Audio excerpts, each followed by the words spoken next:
Recession, global recession आजकल बहुत ज़्यादा चर्चा का विषय बना हुआ है। ग्लोबल मार्केट्स की अगर हम बात करें, Europe is going to the recession. Russia Ukraine war के बाद यूरोप की हालत बहुत खराब है। यूके की इकोनॉमी अगर आप देखेंगे, वहां पर आप देख रहे होंगे फटाफट प्राइम मिनिस्टर बदले जा रहे हैं, फिर भी उनको समझ में नहीं आ रहा है कि कैसे मार्केट को गिरने से रोकें, कैसे हम इकोनॉमी में जो प्रेशर आ रहा है उससे मैनेज करें। हमारी गवर्नमेंट और लोग कॉन्फिडेंट हैं कि हम जो मंदी मतलब रिसेप्शन को अच्छे से मैनेज कर पाएंगे, but still industry bodies are talking to the government how to manage with this global recession. People are worried about going abroad for studies. WTO chief is saying recession risk is real risk in many economies. Hello everyone, very welcome to exam B. My name is Chandra Prakash Joshi. इस video में हम बात करने वाले हैं recession है क्या, क्यों होता है, ये क्या प्रॉब्लम्स हैं, रिसेशन और डिप्रेशन में क्या अंतर है, किस टाइप के क्वेश्चंस आप एग्जाम में फेस करेंगे। I will attempt 3 questions here और उसके बाद मैं आपको क्विज का लिंक शेयर करूंगा। आपको कोई प्रश्न पूछना हो हमसे तो आप कमेंट पर पूछ सकते हैं and you can reach to us 9205524028 only at exam B. Your preparation become 50% faster, क्योंकि यहाँ पर वो फैकल्टी मेंबर्स हैं आपके पास जिनको खुद एक्सपीरियंस है मल्टीपल एग्जाम निकालने का और हजारों बच्चों को सिलेक्शन दिलवाने का बाय देयर पर्सनलाइज गाइडेंस। अभी तक आपने एक्सपीरियंस नहीं किया है तो प्लीज डेमो देखिए। Coming to the recession, a significant widespread and prolonged downturn in economic activity. कोई ऑफिशियल डेफिनेशन नहीं है रिसेशन की, बट टर्म है, बहुत वाइडली रिकॉग्नाइज्ड है। It refers to the period of decline in economic activity. अब यहाँ पर आपके मन में प्रश्न आना चाहिए कि कितना पीरियड है वो, और इकोनॉमिक एक्टिविटी डिक्लाइन होने का क्या मतलब है। 2 consecutive quarters of decline in gross domestic product constitute A recession.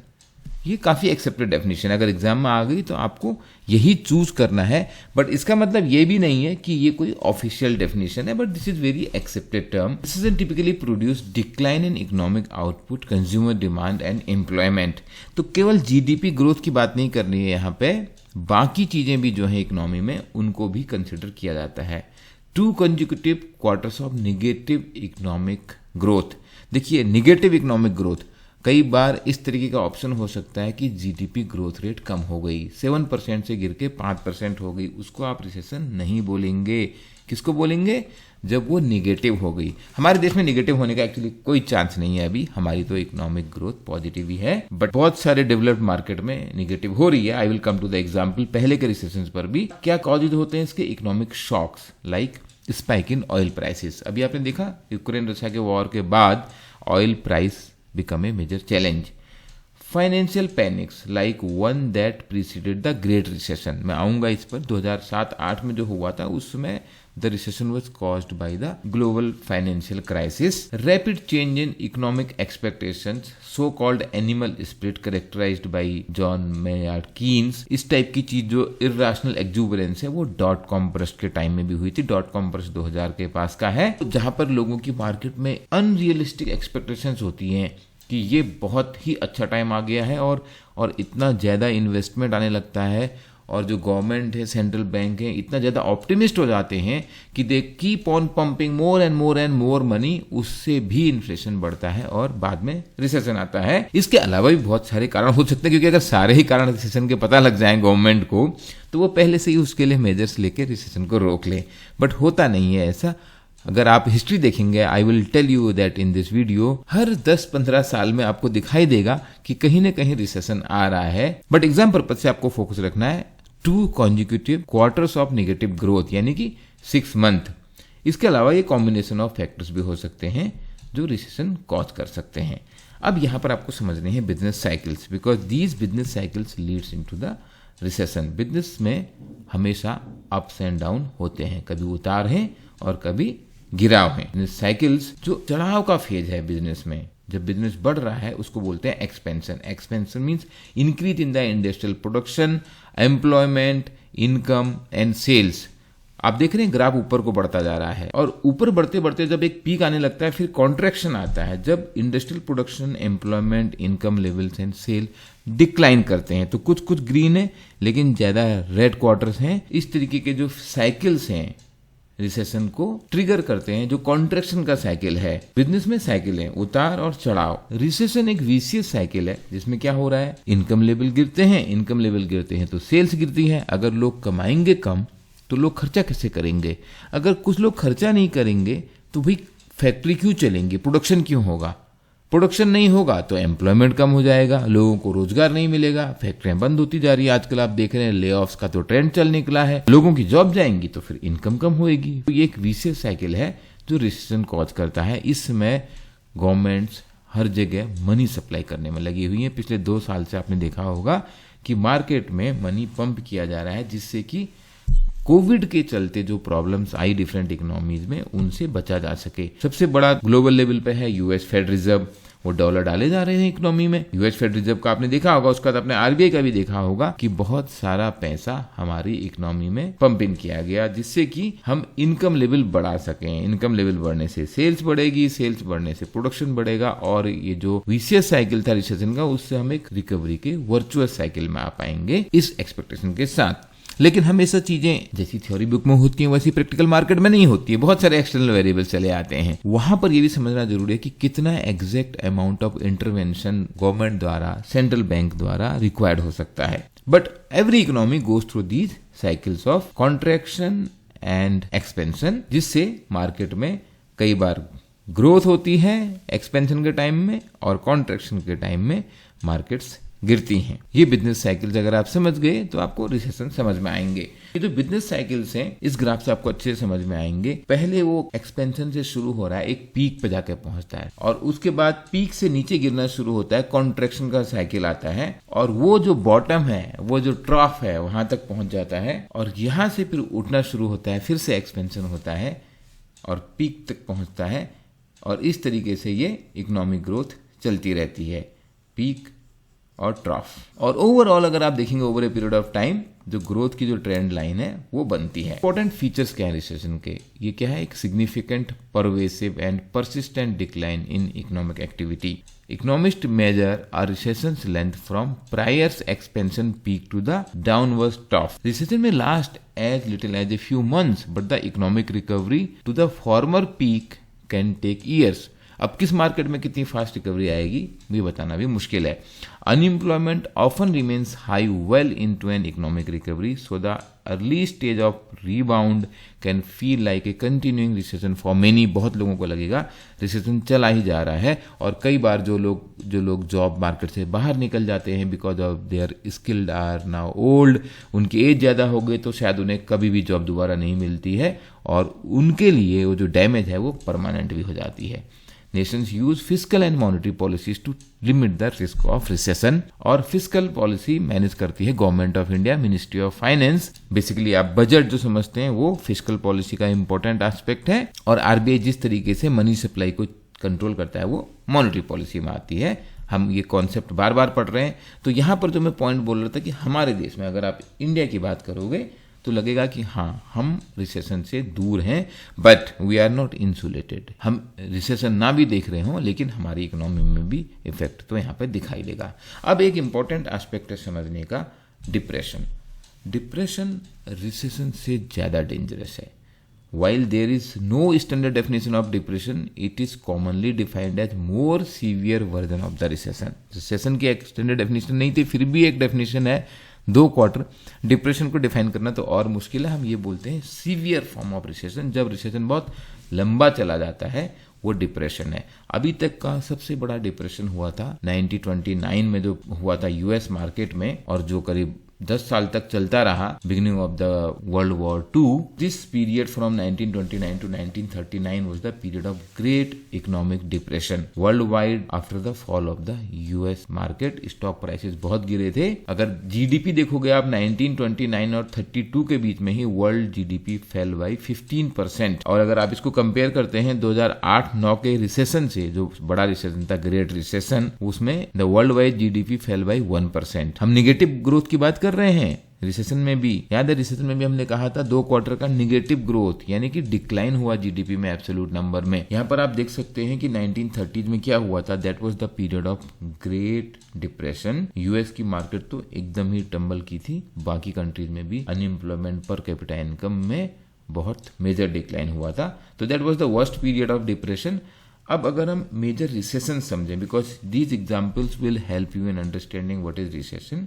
Recent time में 1980s की शुरुआत में द स्टैगफ्लेशन रिसेशन, इसमें क्या हुआ था, फेड ने जो टाइट मॉनेटरी पॉलिसी लाए, उन्होंने सोचा उससे हम इन्फ्लेशन को कंट्रोल कर पाएंगे, बट उससे वो इन्फ्लेशन कंट्रोल नहीं कर पाए बिकॉज ग्लोबल एनर्जी क्राइसिस हुआ था जो ट्रिगर्ड बाय ईरान ने ऑयल प्रोडक्शन कम कर दिया था। और स्टैगफ्लेशन, ये टर्म भी आपको मालूम होना चाहिए, स्टैगफ्लेशन वो स्टेज है जहां पे कंटिन्यूड स्लो ग्रोथ और हाई अनएम्प्लॉयमेंट एक्कम्पनीड बाय इन्फ्लेशन, उस स्टेज को कहते हैं स्टैगफ्लेशन। उसके बाद जो दूसरा रिसेशन देखने में आया वो ड्यूरिंग अर्ली 90s, इसमें जो ट्रिगर हुआ वो saving and loan crisis US में हुआ और गल्फ वॉर, जहाँ पे पहले इराक ने कुवैत पे अटैक किया, उसके बाद यूएस ने इराक पे अटैक कर लिया, फिर ऑयल प्रोडक्शन कम हो गया, तो यहाँ पर भी ऑयल प्राइसेस बहुत बढ़ गए।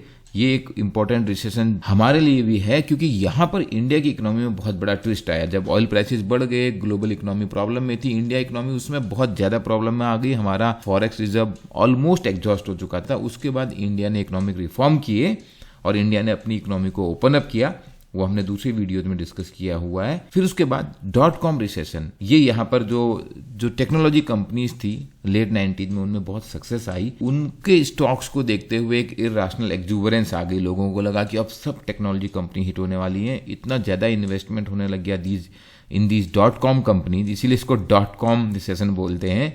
उसके बाद वो Y2K आया at the end of the 2000, क्योंकि उससे पहले जो कंप्यूटर में ईयर थे वो दो डिजिट में चल रहे थे, 00 लाइक ईयर 98 99, तो जब 00 आया तो समझ में नहीं आया कि कंप्यूटर इसको 00 क्या लेगा, कैसे इसको 2000 समझेगा, तो वहां पे एक कंप्यूटर लेवल पे भी कुछ कंसर्न आए थे। बट उससे ज्यादा ये जो इररेशनल एक्जुबरेंस थी, सेंट्रल बैंक इतने ज्यादा लो इंटरेस्ट रेट किए हुए थे, मार्केट में एक्सेसिव मनी सप्लाई थी, उसकी वजह से यहाँ पे एक .com रिसेशन आया। और उसके बाद आया global financial crisis triggered recession इन 2007 से 9 तक चला। अगर आप इसका पीरियड देखोगे ना तो रिकवरी का पीरियड बहुत सारी रिसर्च बोलती हैं कि 15 महीने से 20 महीने तक रहा है पिछले 50 साल के जो ये रिसेशंस आए हैं उनमें, but all this data is not really going to be asked in the exam. But आपको ये पता इसलिए होना चाहिए क्योंकि आपको मालूम पड़ेगा कि इस टाइप के रिसेशंस पहले भी आए हैं, and despite of knowing all these central bank and governments have better understanding of the economy, there are challenges, there are real challenges। तो आपको जो डिस्क्रिप्टिव आंसर्स है ना उनको लिखने में ये बहुत समझ में आएगा,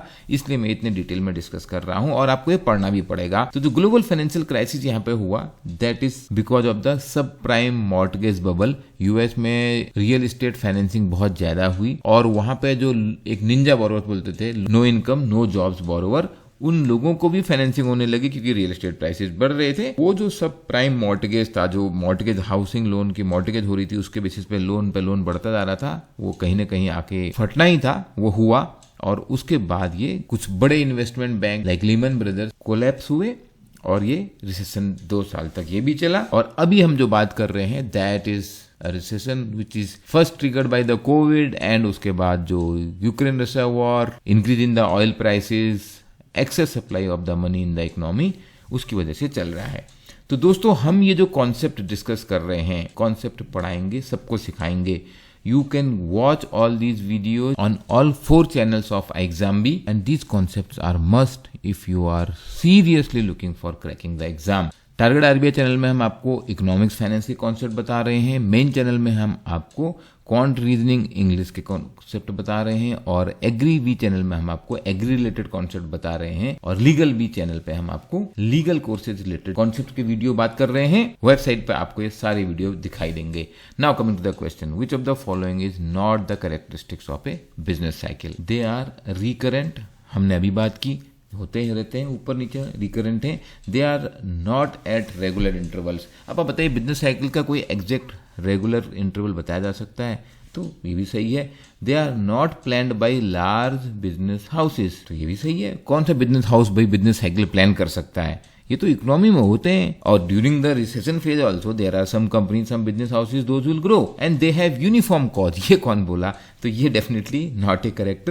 ऑप्शन डी यहाँ पे लिखा हुआ गलत है, तो दे हैव यूनिफॉर्म कॉजेज, ये ऑप्शन इसका सही आंसर होगा। अगला question, which of the following statement regarding recession is false? गलत कौन सा है? They last at least 6 months, they are very rare, they begin after the economy reaches a peak of activity and end with a trough, they are the contraction phase of business cycle, neighboring countries of a large economy get benefited when the large economy goes through a recession। भाई E option को आप ध्यान से देखिए, तो neighbouring countries को क्यों फायदा हो जाएगा? अगर कोई सपोज इंडिया एक लार्ज इकोनॉमी है, इसके आसपास पाकिस्तान, बांग्लादेश, श्रीलंका, नेपाल, भूटान कंट्रीज हैं, उनको कोई फायदा हो जाएगा अगर इंडिया रिसेशन में चली जाएगी तो? How we can say that? तो ये डेफिनेटली फॉल्स है, बाकी सही है। You remember always in exam you have to find out the best option. Third question, which of the following statement is false? A recession and a depression describes period during which the economy shrinks but they differ in severity, duration and scale। गलत कौन सा है आपको बताना है। Recession is a decline in economic activity spread across the economy that lasts more than few months। A depression is more extreme economic downturn and there has only been one in US history, the Great Depression। Both recession and depression result in unemployment and poor economy। All are true। इसका answer आपको लिखना है comment में नीचे। कोई confusion है, you can definitely discuss there, we will talk, I will reply and attempt the quiz, the link to which you can find in the description. अगर आप कुछ करेंगे आपको पता लगेगा कि आपने कितने कॉन्सेप्ट सीखे हैं अभी जो हमने बात की रिसेप्शन के बारे में। एग्जाम बी पे 50% फास्टर प्रिपरेशन का बेनिफिट जरूर उठाइए और याद रखिए कॉन्सेप्ट पढ़ाएंगे, सबको सिखाएंगे, इसमें हमें आपकी मदद चाहिए। आपको ये वीडियो फॉरवर्ड करना है, आपको ये वीडियो शेयर करना है, आपको ये वीडियो लाइक करना है। एजुकेशन एक ऐसी चीज़ है, लर्निंग एक ऐसी चीज़ है, जितना आप शेयर करेंगे उतनी आपकी भी बढ़ती जाएगी। Please like and share, subscribe to the channel. Wish you best luck for your preparation.